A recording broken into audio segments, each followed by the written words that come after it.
All right, last time we were talking about JDK and GRE. We went to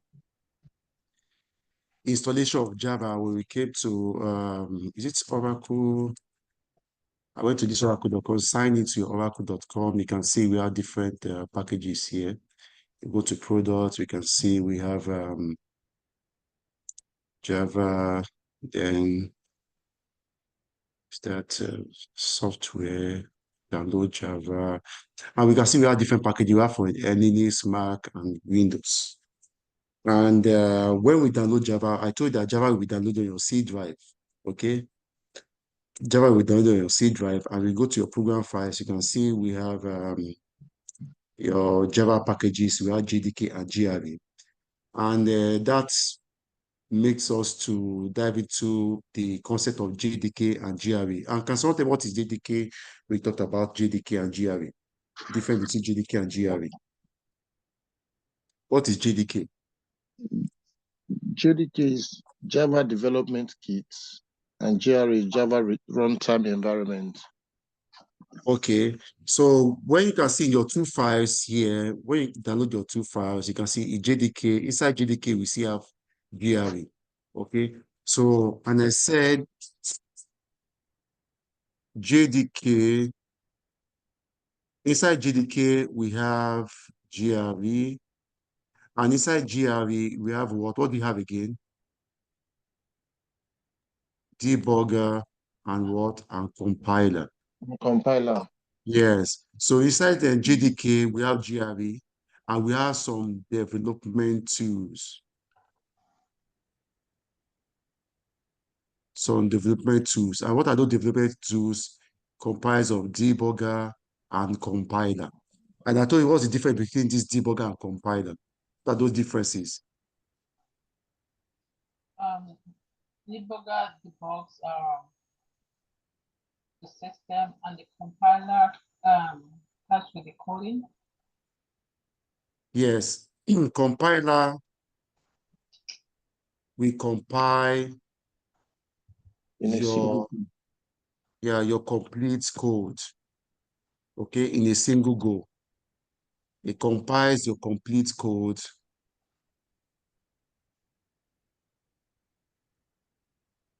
Compiler compiles your complete code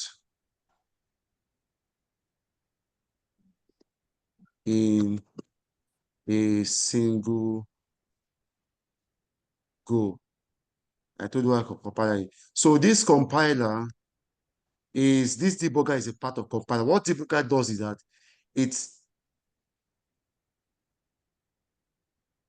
debugger is part of compiler. What it does is just, it compiles your code line by line. Yeah, compiles your code line by line. That's what this yeah. So, and sometimes when you have an error in your code, as I showed to you, when you start downloading your Eclipse, when you have error in your code, debugger will then tells you where the error is coming from. Okay, you see those lines I showed you last time.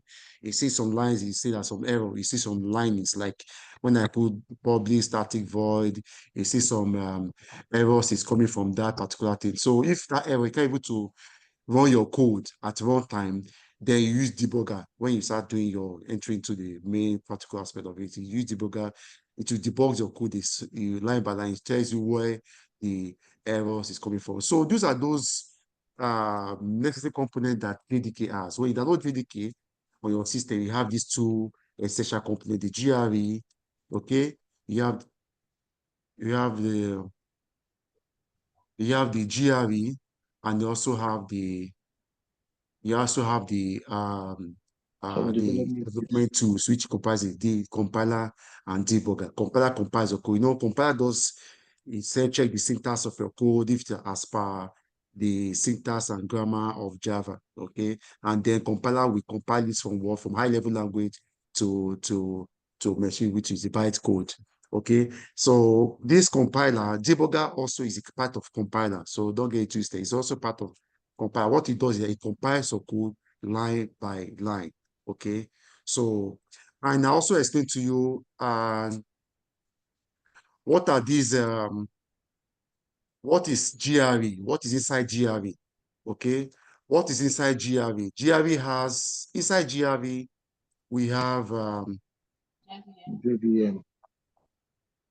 JVM. inside, yeah, GRE, we have very important essential tool there, component, which is called JVM. Okay, very, very important. And inside JVM, inside the GRE, we also have what? What do we have? Right. Some important libraries. Libraries. Yes. Important libraries. And what are those important libraries? It's called the jar files.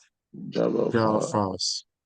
So I don't want to dive into, we want to go into the next topic. I will try to elaborate on the jar files. I told you what that jar files is.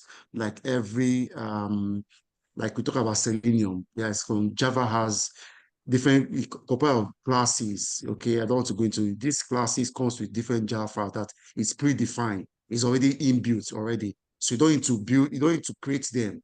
They're already there already. Like I showed to you, I said they want to run an application in Java. You say system, they want to print something in your console. It says system. System dot print ln. So these are pre-defined classes.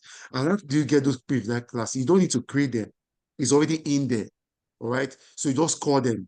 All right. It starts implementing itself. So those are Jekyll on Java. But I would like to, I will dive into that in before we go into object orientation. As I told you that Java is an object orientation programming language. It's a high-level language. We talk about high-level.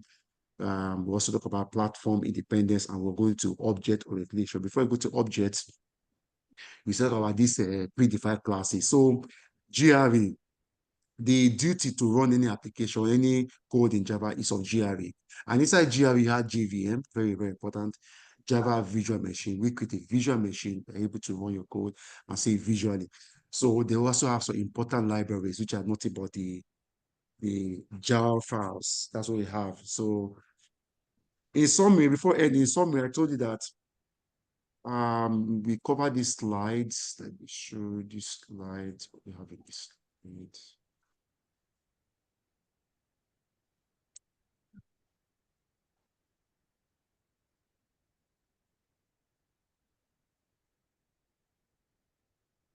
How Java code runs.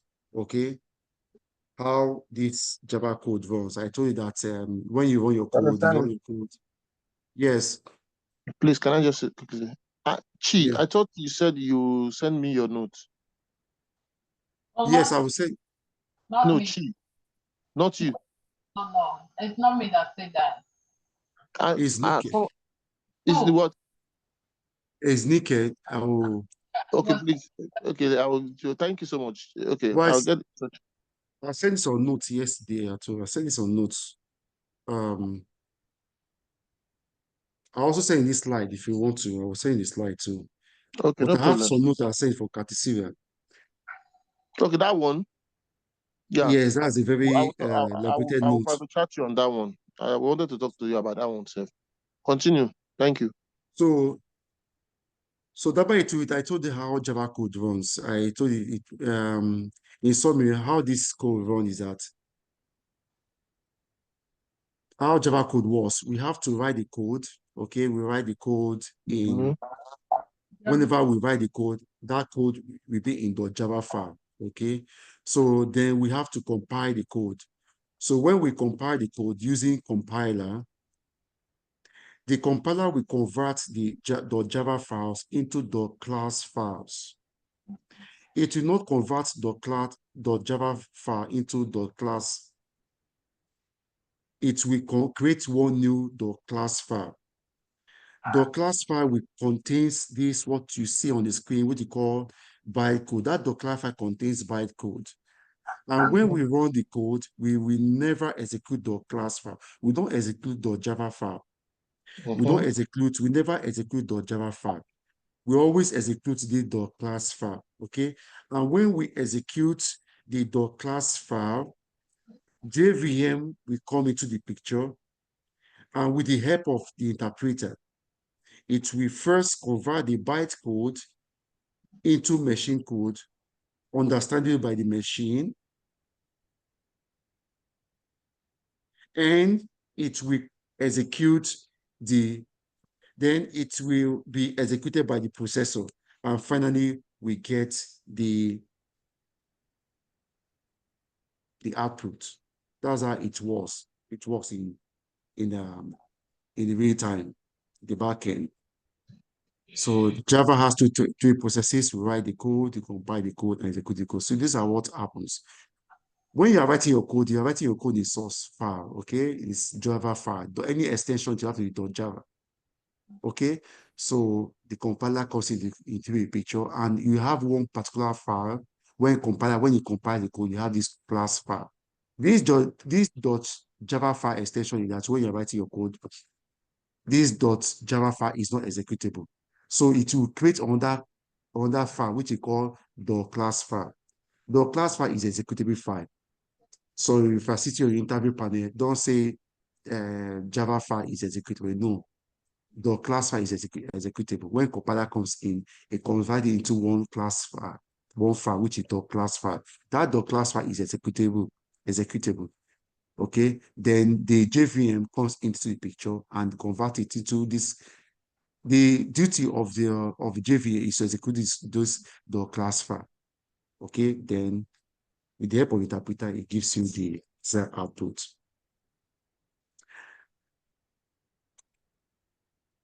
I hope no question with regards to this, how Java code runs. So the next step is to do what? To set the part of JDK, to set this part of JDK into our machine. This is JDK. All right, we have to set it into our machine. JDK, you can see inside JDK, we have GRE. Okay, so we have to set the part of JDK into our system. When we install Java in our system, we have to, inside this Java, let me go back again. You see, when you install Java, I told you Java is always installed in our C drive. Okay, and inside Java, you can see your one folder there, Java. And inside Java, you have JDK and GRE. So now, the very important thing is to set the part of this JDK into your computer, into your machine, into your system. When we install Java on our system, and inside that program file, we have the Java folder. And inside the Java folder, we have two folders, JDK and GRE. So the next step is to set the part of JDK in your system environment variable. So if you don't do this, this is a very important part, unless you will not be able to use the Java that you just downloaded. I know most of you downloaded Java, right? I set it on your platform. So actually, we're able to download it. Yes. And we created the account, yes. Yeah. You have to create an account before you can use their organization, Java, Oracle.com. So we have two different packages, Linux, Mac, Windows. It all depends on the Windows you are using, operating system you are using, platform you are using. Yeah, Okay. I downloaded Mac. mine, but I've not. Okay, if you are using, I'm using the one I sent to you was Windows. So Windows, when I go yeah, Windows, that's the one I did. You check how many bits you are using. It's the 64 bits. Yes. Okay, 64 bits. That's the one I sent to you. Yeah, In case it's of the same thing I'm using. So what you do is that now, what is it? I go inside the JDK folder. When we go inside the JDK folder, you have to copy these parts, right? Let me go back again. Okay, copy this part. Just click here. Where? Let me go into JDK folder. See the JDK folder. Just click here on the top here. Copy this part. When you copy this part, Yeah, you click on it, right? huh? Okay, copy. Don't worry. You just follow the video later on. Just say on your Java on your C. Java is downloaded on your C drive. Okay. On your C drive, you see your program files. Go to your program file. You click Java. On Java, you have to set the part of JDK onto your environmental variable that you want to do now, or else your Java will not work. The Java that you downloaded, which are your JDK, Java 8 or whatever version you whatever version you downloaded, it will not work. You have to set the part of JDK into your system, into a environmental variable, okay? So now you go to your C drive, program files, Java folder, this Java folder, you click on it, you can see two files, JDK and GRE. Forget about this 11 here. There's the one the version was. So JDK, I'm using 8, That is version 8 JDK, right here. that's the one you wrote 1.8, right? 1.8, yeah. Okay. So go to this 1.8, okay? So just copy this. I don't want to copy this thing back. Okay. Okay, so just click here. No. Okay, I'll copy it. Yeah, program files, Java, JDK. Okay, yes. So just copy this and save it into your notepad. Okay, just save it here. Okay, save it here to somewhere, then minimize it. Then what you're gonna do now after saving it, what I did here was that JDK is inside Java folder. JDK 1.8 is downloaded. 8 is inside Java folder. Java folder inside the program files, and the program file inside your C drive. That's what you did here. You get it? Step by step. Program files inside Java folder inside JDK, and 1.8 inside it. That's what we did. That's what we copied.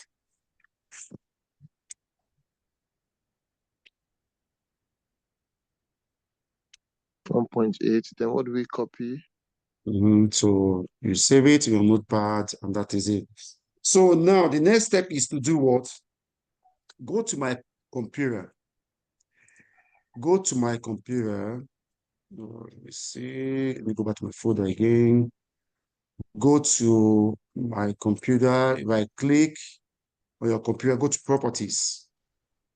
When you go to properties, go to advanced settings. When you go to advanced settings, go to this tab as advanced tab. When you go to advanced tab, you go to environmental variable, because I told you have to set the part of JDK onto your environmental variables. All right, step by step. Click on environmental variables. You're going to see these two things here. One is user variables, another one is system variables. Okay. You are going to have two sections here.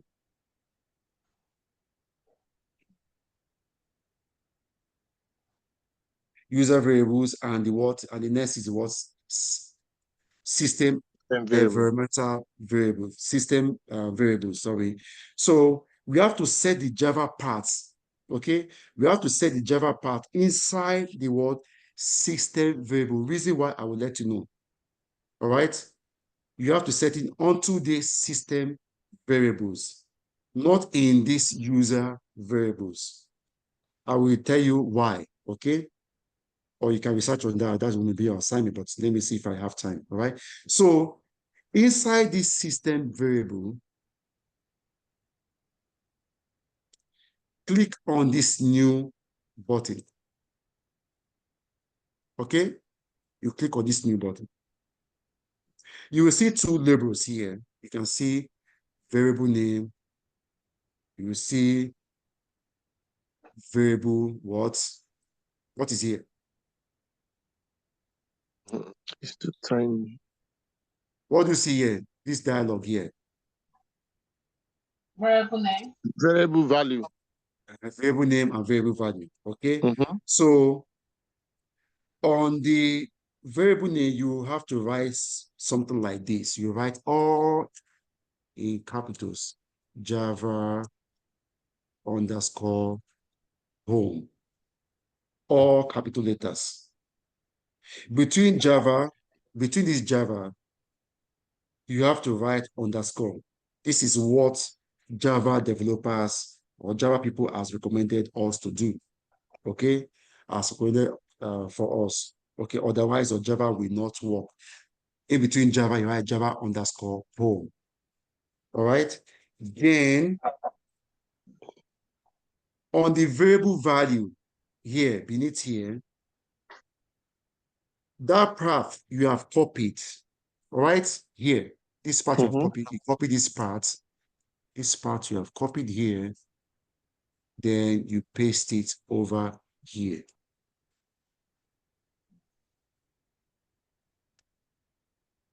And click OK. But I've already had it on my system, so it will be a duplicate variable, so I won't have to do that. But yours, you have to click OK, OK, OK, OK, OK, just like that. All right, so I have to cancel this. That's what I have to do. Then you then go down here. You can see here, you see path. When I click this OK, OK, when I do this environmental variable, you can see, you see something here will appear. You see here the variable name and the path here. See Java home, then you see what I just pasted here, right? Hope you can see my screen. So when you do this, if you don't do this, your Java will not work. Variable name and variable value. The variable name, variable value. See that Java home. See, I don't want to do that twice, or else I'll have a duplicate variables here. So you also have to do that. You see something like this here. Okay? You click OK, OK, OK, and it will appear like this. Then after that, you go to path. You see here path variable. Go to path variable, click on the path variable. Then when you click on the path variable, you then click on edit button here. This dialog will show up. This dialog modem will be open. Then click on new. Okay? Click on new button. Then you will write here, you say percentage. Where's my percentage?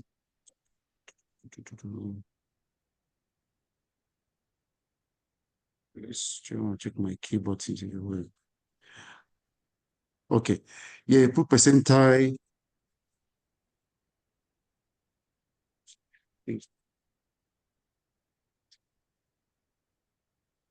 Then you click percentile.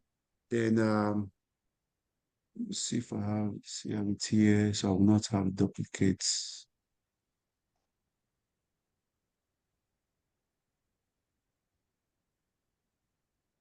Okay, yeah. You click percentile Java underscore.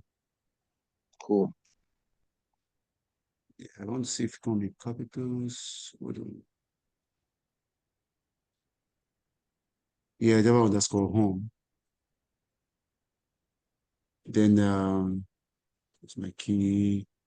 Oh shit.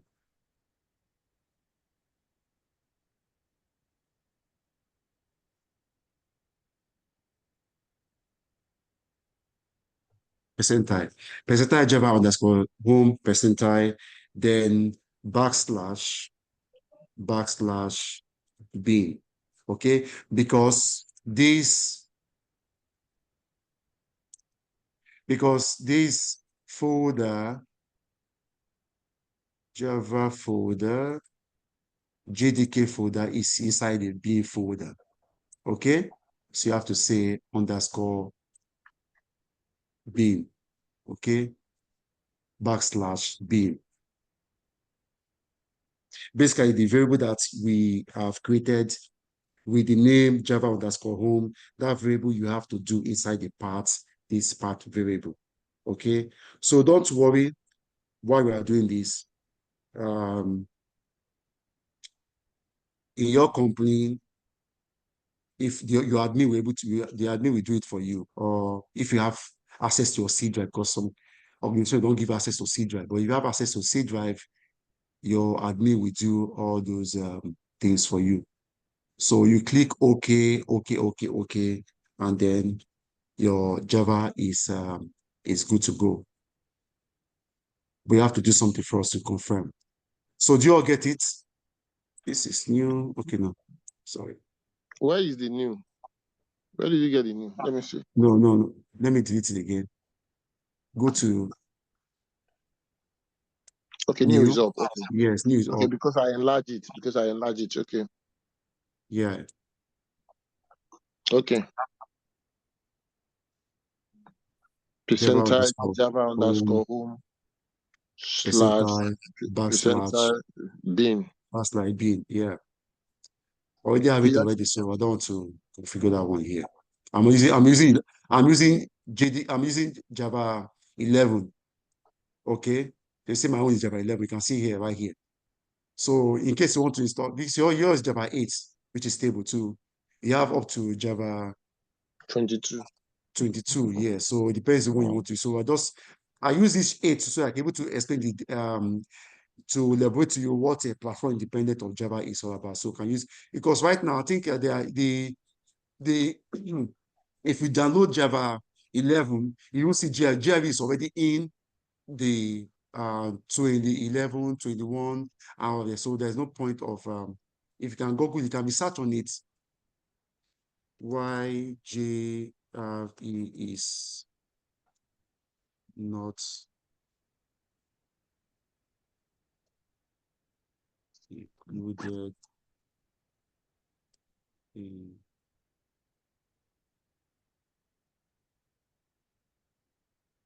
So why is there no GRE for Java? I say up to update, which was available for GRE installation on Windows and Mac, where it's no longer available. In Windows and Mac OS, installing the JDK is previously released optional installed in GRE. In JDK 11, this is no longer an option. In this release, the GRE. So if you go to all these website, you see go to documentation, you can read about what is going on, why JDK, GRE is not, so it's automatic inside the JDK already. There's no point of seeing the files already.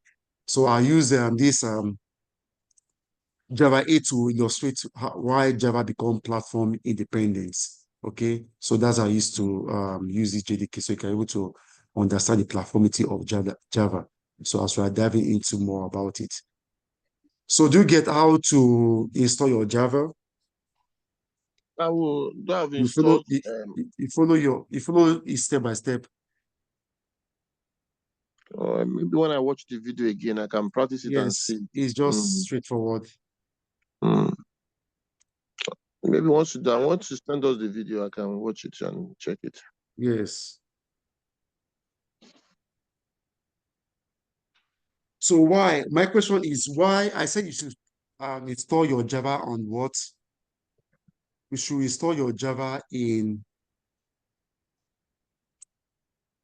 this. I have to cancel this because I don't have a duplicate of it. So just put okay, and your Java will be installed in your system. So my question is that why are we creating Java underscore home variable inside this system variable? Why not on user variable?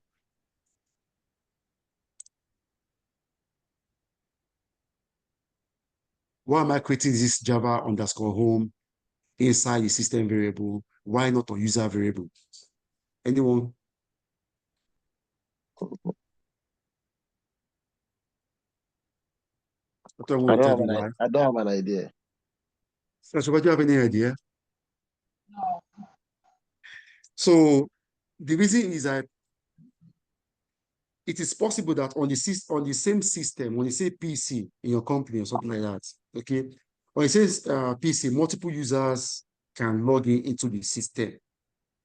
So if we are to add this Java underscore home variable inside the user variable, that is, in that case, the user that is logged in, any user that is logged in right now, that user only will get or use that particular Java. No one else will use it. Okay, like someone log into Java user variable, only that person will only be the one to use the Java only. Any other user will not. So it's advisable that we add the Java to the system variables. Okay. If you don't have that, if you don't do that, only that person that is able to use that Java will be able to use in that system only.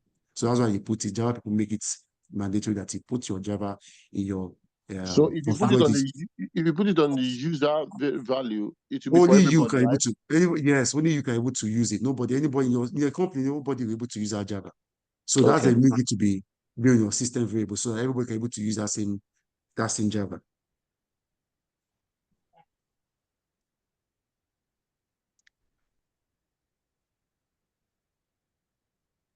So now after doing all those things, to make sure that your Java, make sure you click OK. You see Java. So to be sure that your Java is installed into your system, you go to here and say CMD, your command prompt. All right. You go to your command prompt and say Java version. Okay, you can see the version I'm using 11. So, but you see 8.1.8, this and that. If you don't have this, that means Java is not fully configured into your system. Go to your CMD command and write Java version. You see the version, everything be here. If you don't see this line, that means your Java is not installed in your system. So hit me up if you don't see this in your system. Just follow the video step by step. Since you guys have downloaded Java, so follow the configuration, set the environmental variable, follow the step, or everything should be in capital letter, Java_home, all capital letters. Then the part of JDK you have copied onto your system, you have to put it onto your system variables. Okay? Have to keep it onto your system variables, or else your Java will not work. Then to confirm this, go to your CMD command, okay? And then you click Java space - version. Then you see this command prompt here. This command line is here. Your version that you downloaded, that makes sure Java is fully configured onto your system.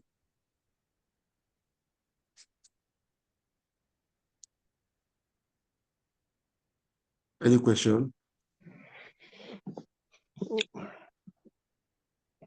Not yet, until I run it. Then when I check it, if there be any issue, I will try and beep you up. Now, how Java become platform dependent? Let me quickly cover this slide. You know, when we go to oracle.com, we can see different Java. When you went to download your Java, you see that you have different for Mac, for Linux, for Windows, and a lot of them, right? We can see for Mac, we can see for Windows, we see for Linux, and all these things. We have different flavors, right? Different packages, right? So, if we to run Java on Linux machine, we need to have GRE. You have to configure part of JDK in the Unix machine as well. This is mandatory, okay? So the same thing, you have to do that on Linux machine. You have to have GRE into that Linux machine as well. So when we create production machine, like the production server or production machine, so we have to install Java implicitly on our production machine, like you're coupling, you want to run into your production, you want to run that particular code. So you have to have that GRE installed because the duty to run the particular code is of GRE. So when we create production machine, we have to install Java implicitly. So we have to set the part of environmental variable that I just showed to you, where based on the operating system you are using. So now, if my local machine is a Windows machine, if my production machine is a Unix-based machine, when we will be downloading JDK for Linux machine, we have to select the Linux compatible. Okay, you have to select this Linux compatible machine, and the same thing you do on Windows, you have to do that on Linux. You have to do it on Mac operating system.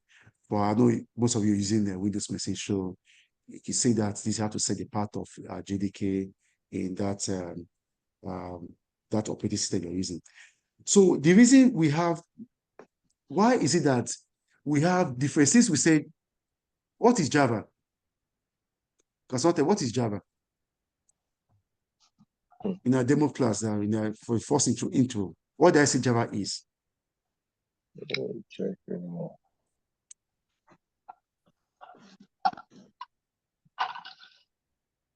It's a high-level platform independent programming language. High-level platform independent programming language. Okay. Which works on the principle of object orientation. Okay.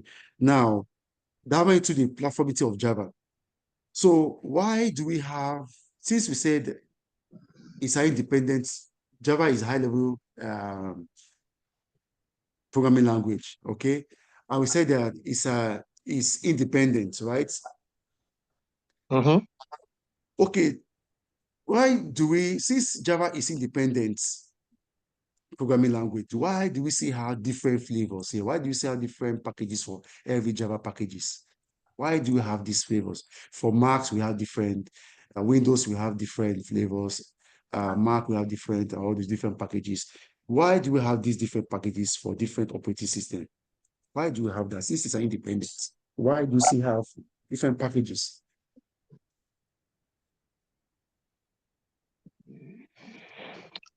Probably.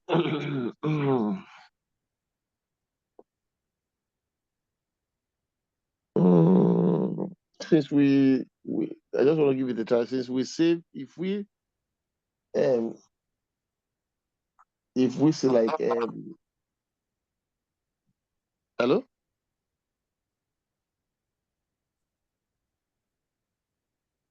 Hello. Yes, I can hear you. You know, when we save Java command, we save that .java files, right? Yes. So that when we take it to any other platform, we can easily work with them on any other, maybe like Linux or Mac. Okay, I can don't really run get that every answer. platform. But why does it say this can run every platform? Why do you say have different packages? I don't know.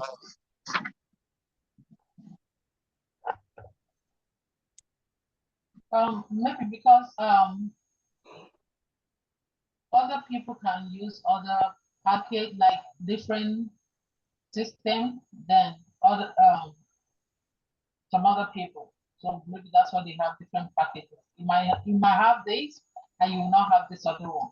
But it still runs, you can still In run all it. platform, we see how different packages and it's independent. Why? Okay, let me help you guys.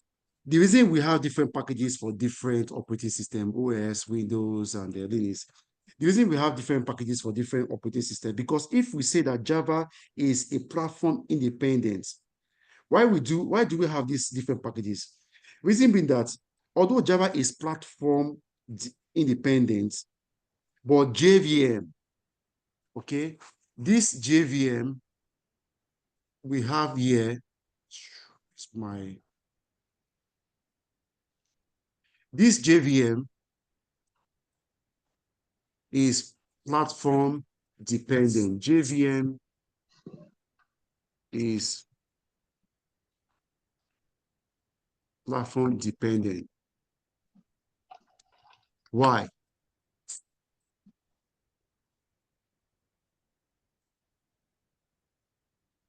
Because every operating system have different way of processing any command. Java platform independent, but JVM is platform dependent because every operating system have different way of processing any command. So what Java developers, Java people did was that to make Java platform independent, it creates JVM. And it makes JVM platform dependent. That is why we have different Java packages.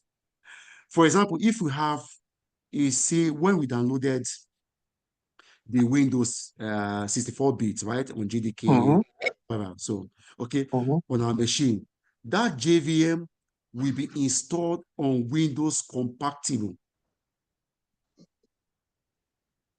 If we are installing the Linux file, then on our machine, that JVM will be downloaded, which is Linux compatible JVM. Okay. JVM is present inside GRE. You can see that JVM is inside this GRE. But that Windows or that Linux dependent JVM can read class file. Class file. Remember when you compile the codes, JVM comes to a picture, right? Okay, so that dependent JVM can read class file created on any operating system. Like if we create Java files in Windows and compile the files in Windows, and we are running the .class file in Linux, Linux will have Linux compatible JVM. That Linux compatible JVM will be able to read the class files which is created on Windows.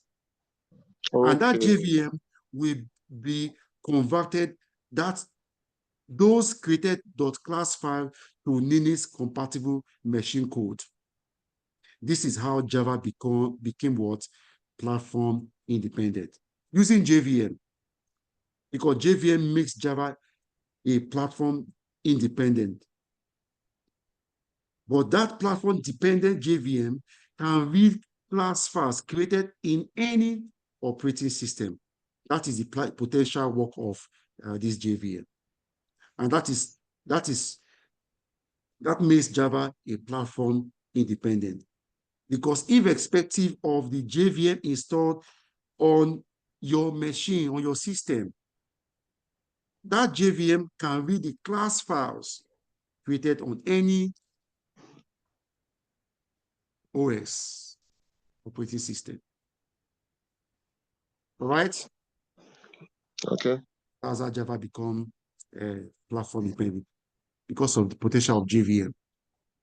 So Java developer, they created a JVM so to read any class file created in any operating system. Because when JVM comes into the picture, it converts that particular byte code into machine code. So that dependent JVM in any Windows, Linux, or Mac OS can read any class file. Because when you compile the code when you compiler, and when you compile the code, a file will be created from the Java file. It will be created to what? Class file. Class file, I told you, is executable. To execute that particular code, JVM comes into the picture. So that compatible JVM in that operating system that is coming in now, we look at it and say, okay, yes, I can read this thing. Any operating system, JVM. So to make Java platform independent, they created JVM. Because when you download JVM, JVM is inside GRE. So that compatible JVM of that operating system can read any class file that is in any operating OS and then give you the output. That's why Java become platform independent. Sacho, have any question? No. Hope you guys can explain it in your interview practically. Yes. If we further read on it, Yeah, we'll go back to our note and we go back to the notes, correct? Okay. Yes. And try to download the if you have the run the CMD command. If you have the version of your Java, you downloaded 1.8, you will see there on your CMD command. So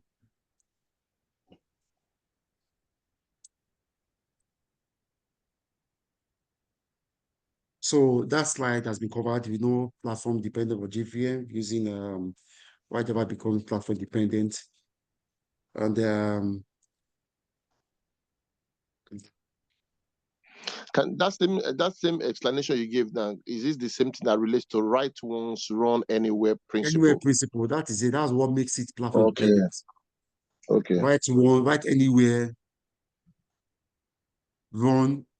write once and run anywhere principle. Run anywhere principle. That's what you see. All this operating system. You see all these things, all of them. They all compatible. So JVM, that makes it platform dependent.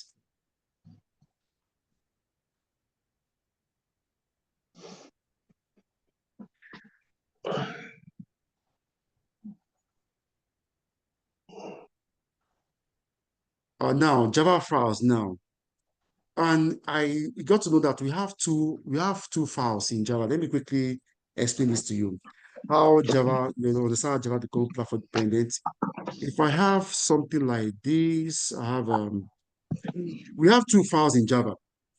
Okay, we have two files in Java. We have the source file, we have the Java files. Okay, so you can see source files are simple text files in which we write our what? our source code and save them with extension of the Java. Now, when I was giving you this illustration last time, let me say, for instance, this is my, let me use,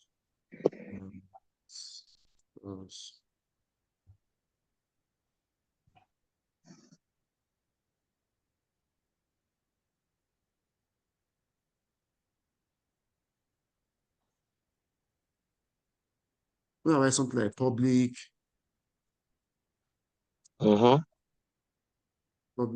class text. Don't worry about this. You're going to understand this to draw this writing your code. So when I want to save this, you have to save this thing in Java.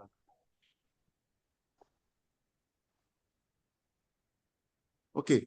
When I want to save this, I have to save it in. You have to be in a extension. This is nothing but a source file. This is a source. This is where you're writing your code. So source file are simple text file. Okay. If I want to text in the form that, if I want to save this, even this notepad, we want to save this, you want to do .txt, right? I told you, anything you want to save, you have the extension of that. You want to code in Python, you want to save it in the extension that in the text file of that particular code, that particular source, you have to be extension of that source. Where it's coming from, source, right? This is for Java. This is for Python. So if I'm saving it, I have to do .py. Okay. If I'm to save this one right now for this text messages, something like this text file, this is a notepad, you have to do .ts. Remember, right? .ts. JSON, JavaScript, JS, all these things, nothing but text file of that particular source. So this is for Java source where I'm writing my code. So that's why they said source file are simple text file in the form that if I want to save this thing have to be in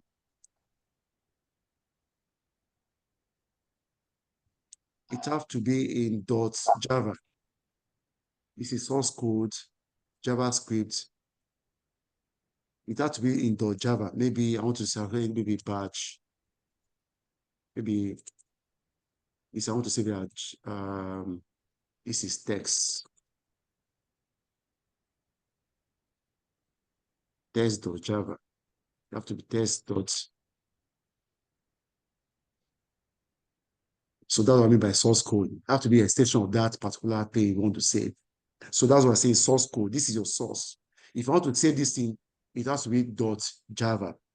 Okay. So source code, source files are simple text files in which we write our source code and save them with the extension of what? Java. There are two files. We have Java source file and we have Java class file. So the class file are just compiled version. You remember when you compile your code, a file is being generated. All right. When you compile your code, what was created? Class file. .java file after you write it, where it's source coming from. So when you compile your code, another file will be generated, which is .class file. That .class file I told you is executable. Okay, so there are two classes, there are two files.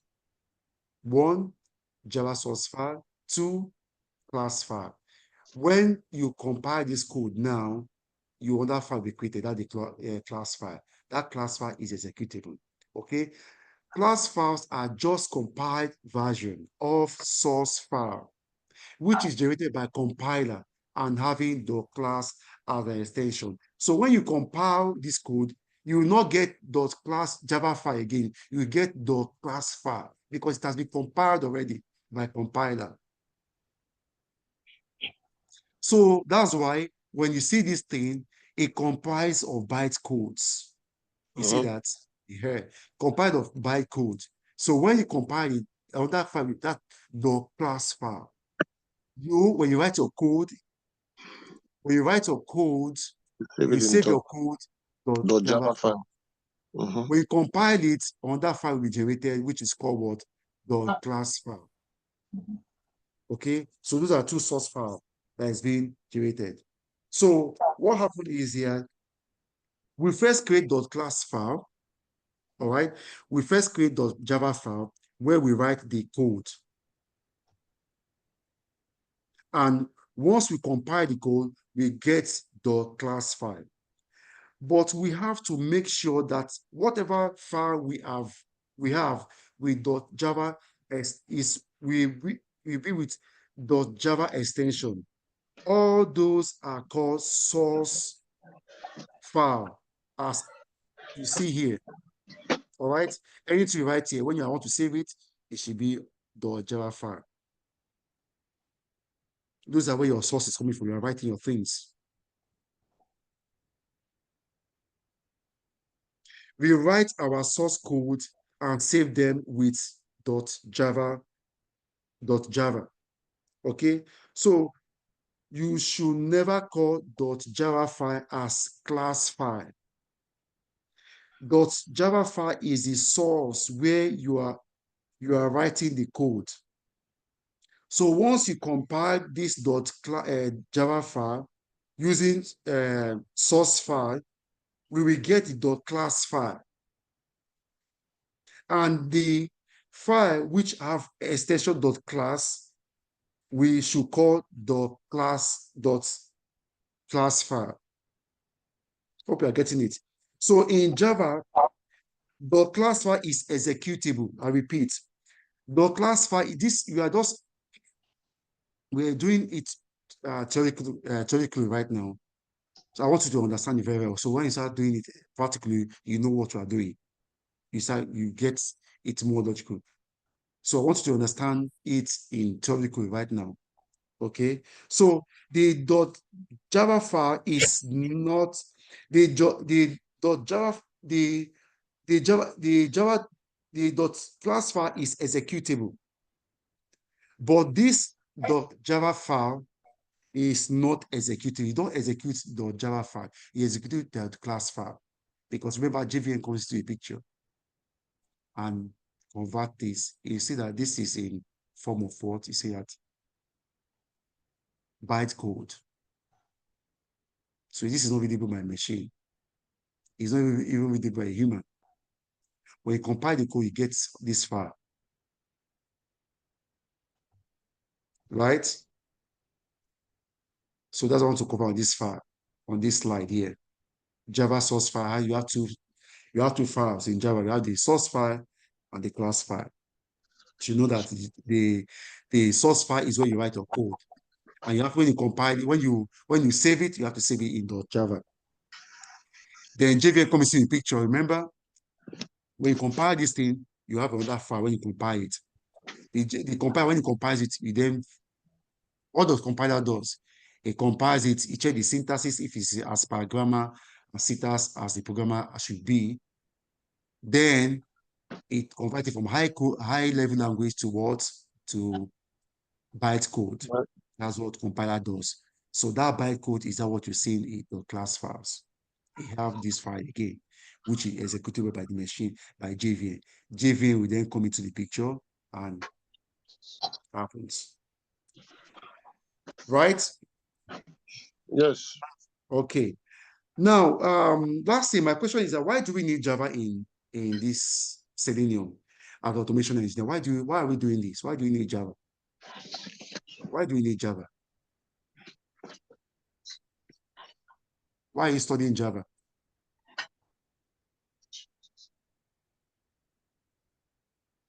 Why do we need Java in Selenium? What is Selenium? I told you already what is Selenium. What is Selenium? When we are doing the demo class in manual testing, when we are doing automation and all this stuff. I told you Selenium is a tool, is an open source, is a tool used for automation. So it's language binding. You don't need to be, you don't need to learn Python more before you use Selenium.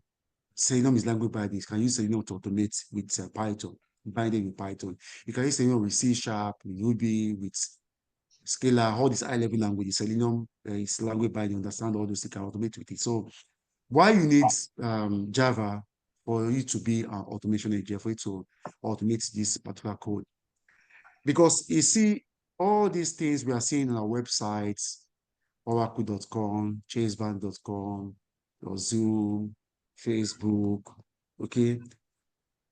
You can see that because using the flow of hoops, Abraham was saying, what is hoops concept? You say Java is an object-oriented programming language. That's hoops. Everything you see on web page, you see on your website, they're all objects, web elements. You see all these things.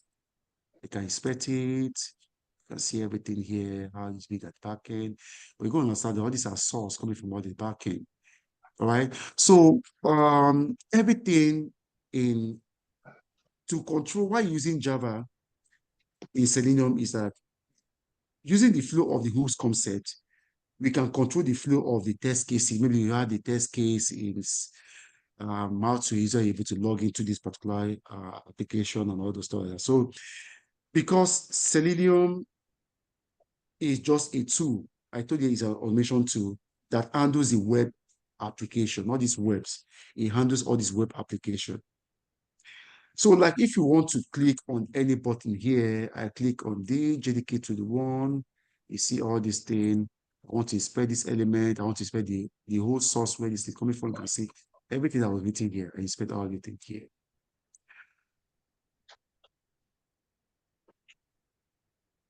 So it's to handle the web application. It's just a tool that handles the web application. That's Selenium. So like if you want to click on any button, any link here, you can see your banking application, your e-commerce application, you can do that. If you also know that, we also know that Java is an object programming language. Means in Java, whatever we do providing objects. Okay, like we spot something using objects. When we create a method, we create using objects. In Java, is an object-oriented programming language. We create everything using objects. Everything that is done in Java is done using objects. So what happens when we writing code in Java? We have to create classes, okay? We have to create variables. We have to create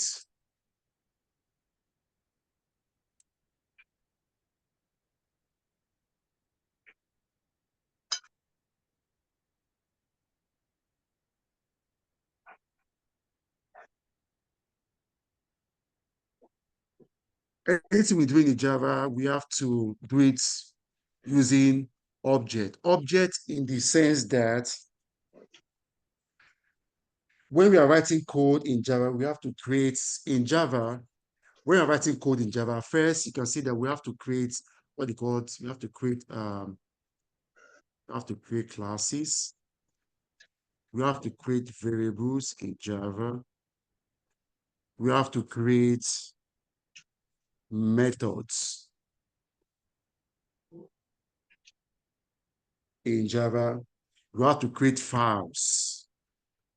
Like maybe you're trying to automate stuff in automation, like your username and password. You have to keep them in a kind of a file, maybe a text file or a CSV file or a notepad, So all those things, you create them.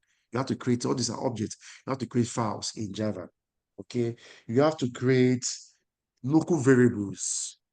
You have to create local variables in Java. We have to create, as what we call static variables, in Java, and so on and so forth. So all these things, when we create these classes, when we create this method, when we have to provide name for all these things, right? So we can be able to know them. So when we are creating all these things, you don't just create, you have to provide name. We have to provide a name to these components. These are all Java components, right? These are all components. So we have to provide names to all these things, to all these components as well. Like if we create a class, we have to provide name for those class.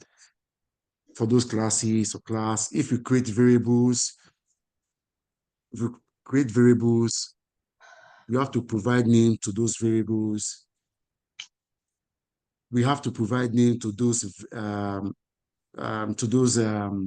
files and all those stuff like that. So similarly, if we create a method, we have to provide a name to those methods. So in Java, So we can use a name that suits us so that we can quickly remember them. any name, yes, Okay. you create a name for that, but it needs to make sense. Okay. I believe we are going to go through all these ones when we get to the class explanation properly. Yes. That means in the right. Okay. Yes. Yes. You.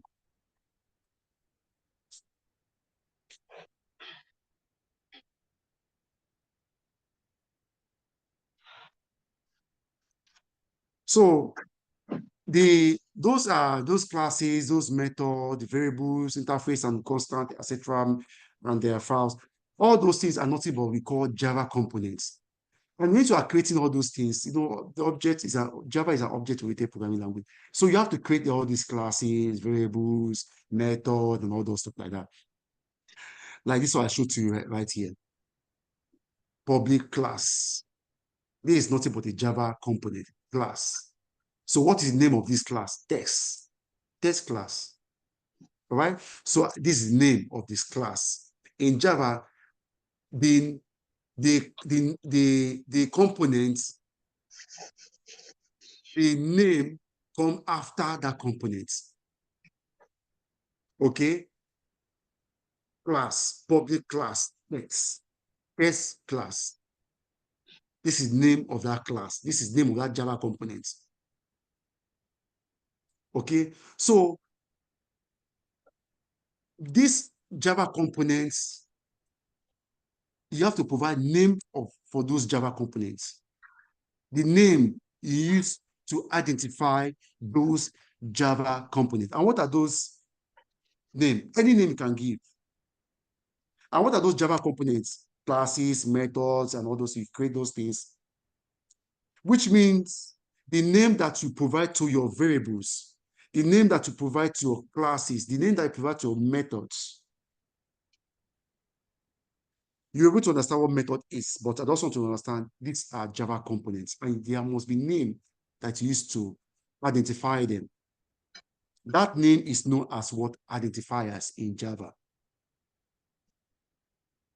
Identifiers means the name to which you are going to identify that Java component. As I showed to you, what is the name of this one? What is the name of this one? Public class. Test. What is the name? Test class. Yeah. Test class. Okay. So when you save this thing as a source file, for it to compile it, when you compile, you have to save it to what you will test.what? Java. But just want to follow you sequentially, but to understand that I don't want to go into what about objects in the next section, in the next class. Talk about classes and objects. Okay, so these are the name, nothing but the names of identifiers are the name which used to identify the name of those Java components. Let's say we have a variable. I will have to identify that variable. That variable. So the name of that variable will be identified by the name of that component. Like this one, like I said, okay, let me say int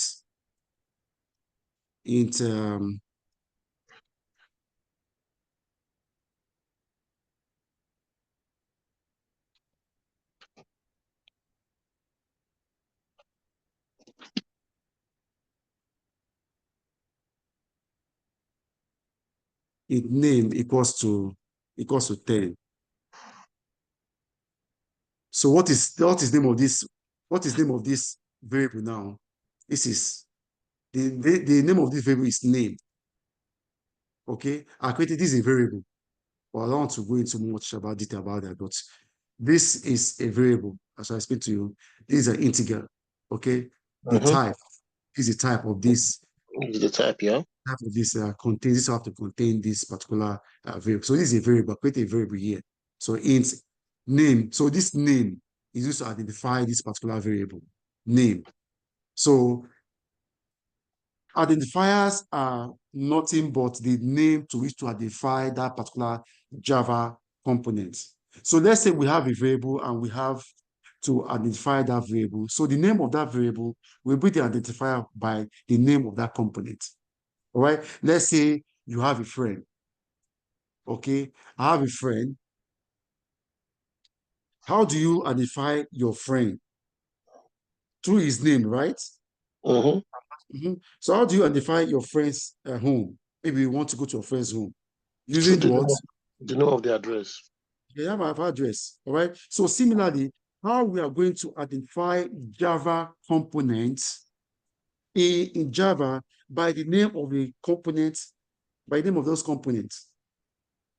That name is nothing but what? Identifiers.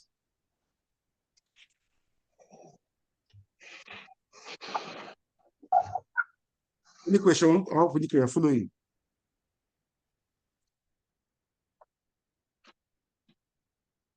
Any doubt? Because this today is going to be the final for our intro today, before we dive into the theoretical part of it. I want you to get it very, very well.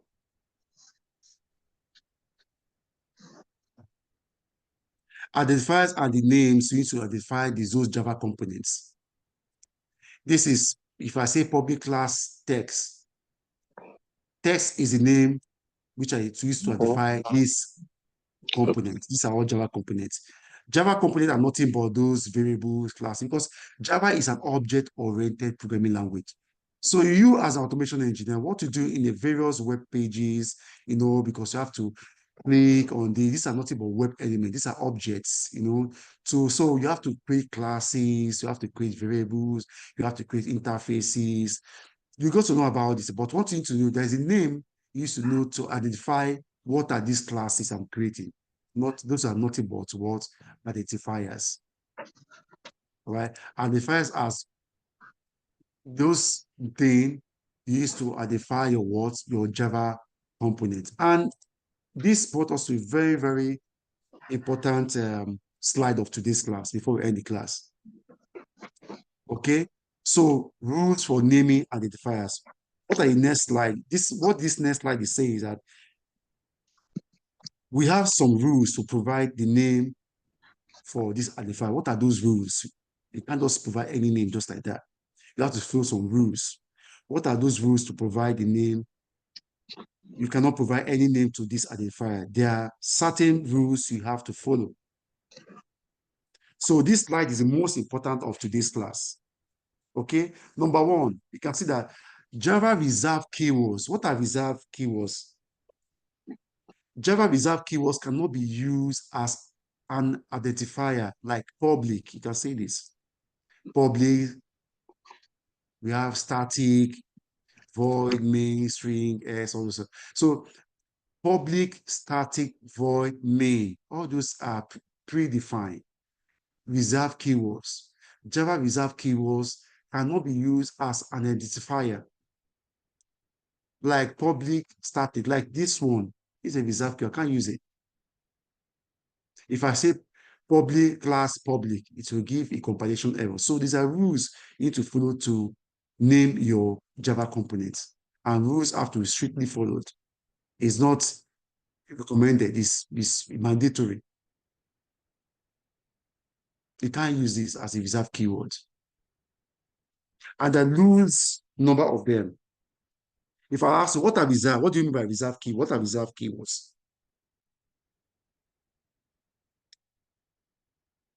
Anyone tell me what do you mean by reserved keywords?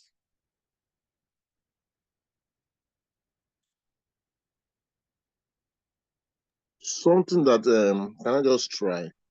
Yeah. To say something is reserved, like specially denoted, like this one, so you cannot don't use actually them. Use them. Java developers already put it there that you cannot use it. It's strict, you can't use it. So it's predefined. And we have loose number of them. If you go to Google now, said, I have said Java, okay, reserve words. Okay, you can see that. You can see loose number of Java reserve keywords in Java. You don't need to mug up all these things, okay? You don't need to mug up. You see public, you see protected, you see new, long, interface, you see import, implement, if, go to, all these things. Yes, sir. But you don't need to mug up all these things. But when you start, we have loose names for Java reserved keywords, okay? You don't need to mug up these things. These words you cannot use as identifiers, okay? So, like in normal life, we say father, okay? Father is a predefined word. Mother, brother, they're predefined, okay? It's already there, means that thing specifically, okay? So in Java too, there are predefined words in Java. You cannot use that. So that's what first rule of naming identifiers.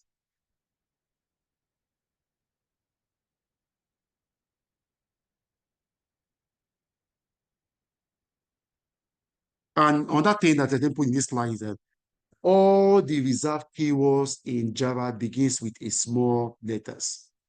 All reserved keywords in Java begins with a what? A small letter.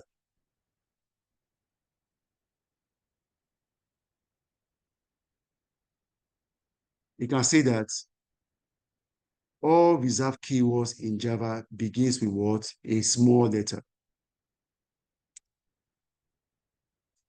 If I put here capital P, what do you see? A compilation error. Okay? So all reserved keywords in Java begins with what? A small letter. First character of an identifier should be a alphabetical character, A to Z, dollar symbol, or connection character.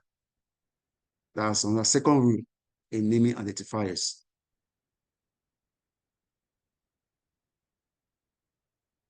And Java is case sensitive. Java is case sensitive. If I say here int is a, if I say here int public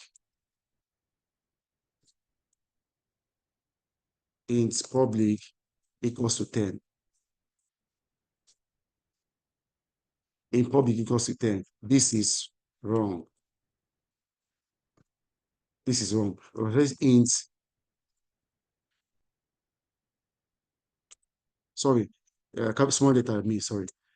If I say in public equals to 10, this is wrong. But if I say int capital letter P UBLIC equals to 10, this is correct.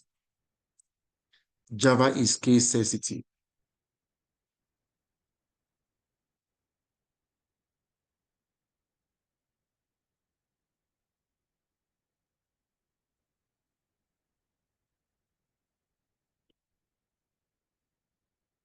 Say int public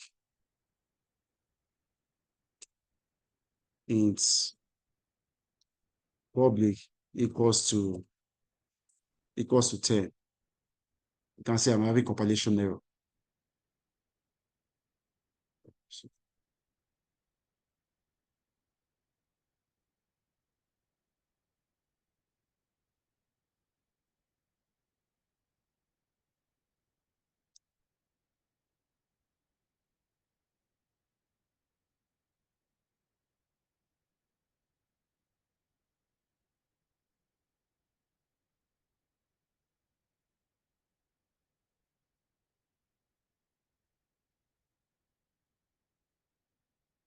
Int public equals to 10, capital letter. You see that? But if I take it to be public, small letter, you can see that I'm having compilation error. So every Java reserved keywords begins with a small letter.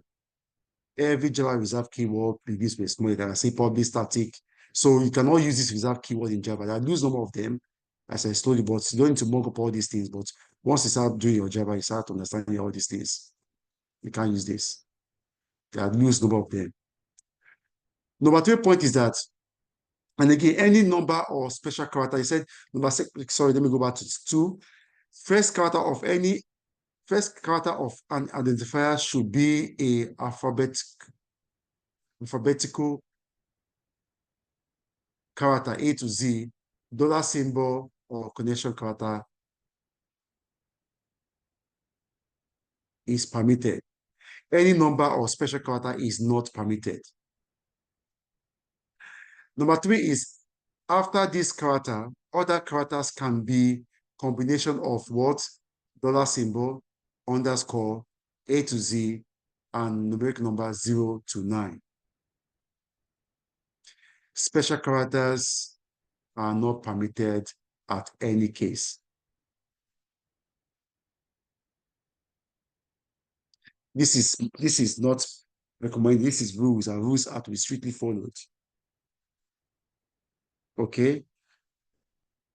Any question? I have just one assignment here, just right here. We'll do this one for. Are you guys ready?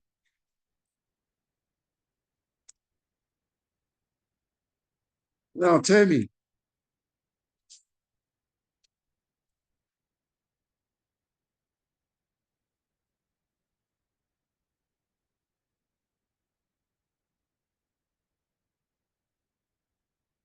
Which of this is correct? Which of the following identifiers are expected to give compilation error and why? Which of the following identifiers are expected to give compilation error and why? Number 1, invalid or valid? Just tell me. Oh. Number 2 is valid. No, number 1. Let's start from number 1. Number 1, invalid. Why is it invalid? Look at this point. First character of any identifier should be a what? Alphabetic character, A to Z, dollar symbol, or connection character. So what is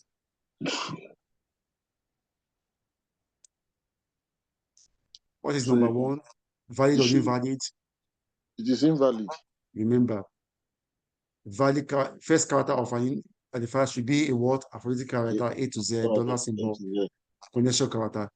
In number, Remember, this is two double underscore. It's a multiple underscore. This is multiple underscore.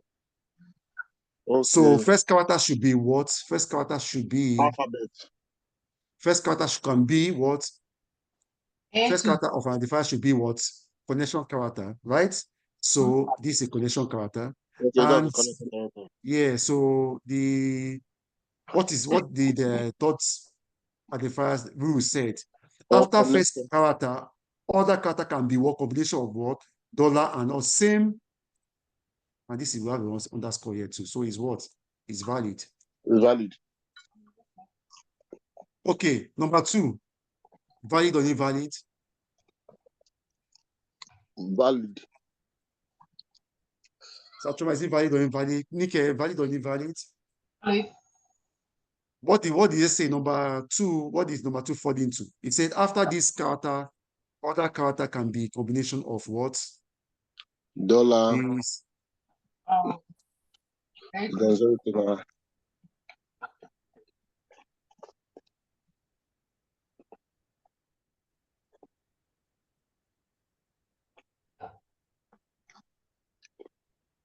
So is it valid or invalid?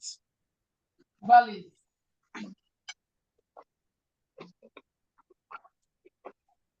First character of an identifier should be a alphabetic character, A to Z, dollar symbol, or connection character. The first one is valid. The second one is valid. Valid. Second one is invalid. After Look at it very well. Oh, after first. After first. Chachoma, do you see that? After the first character, other characters can be combination of these numbers and everything. So if you put the first number here, it's invalid. Okay. It's after the first.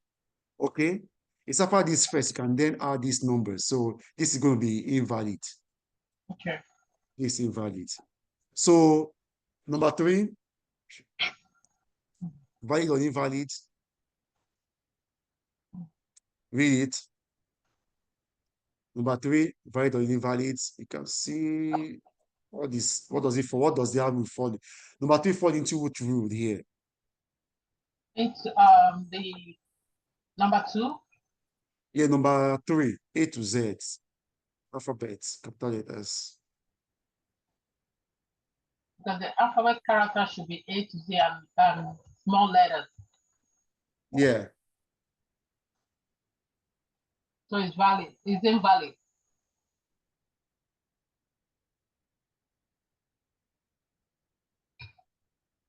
So have you identifiers.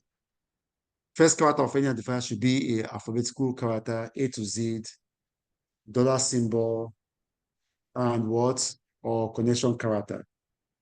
So it's valid or invalid. After first character, other numbers can be combination of these. Special characters are not permitted at any case. So is it valid or invalid? Invalid. Invalid. So number 4, my $20 notes. Valid or invalid?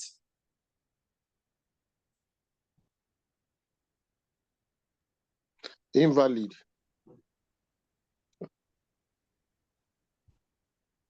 Invalid. Then 5, tutor_pathway to automation.com.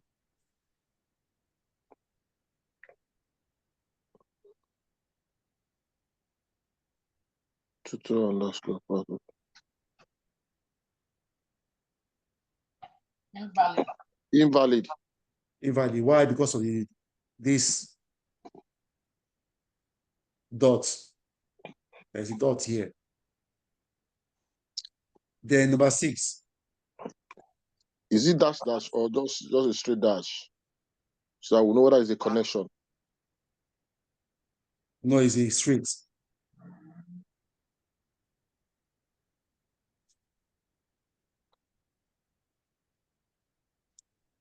Can we go to the Right rules? on. Let me see the rules. The same thing. Remember. The same thing. Okay. It's valid. It's valid. Okay, valid. Connection character. Yeah. Yes. It's valid. So the 7th one.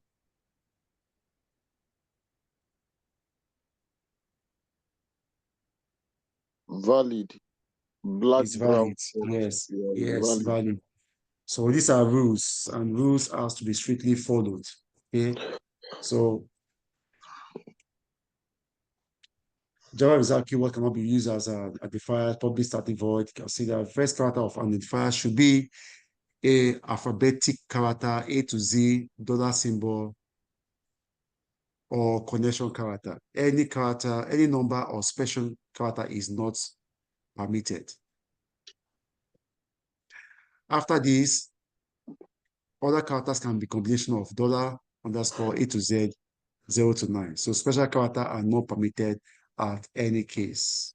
Any case, even your dots or sign is not permitted. So try and download the Java. So next we will then go into the practical aspect of it.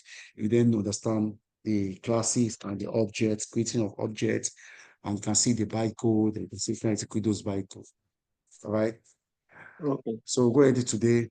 That's what we have for today for the final intro and installation of Java. Any question before we end?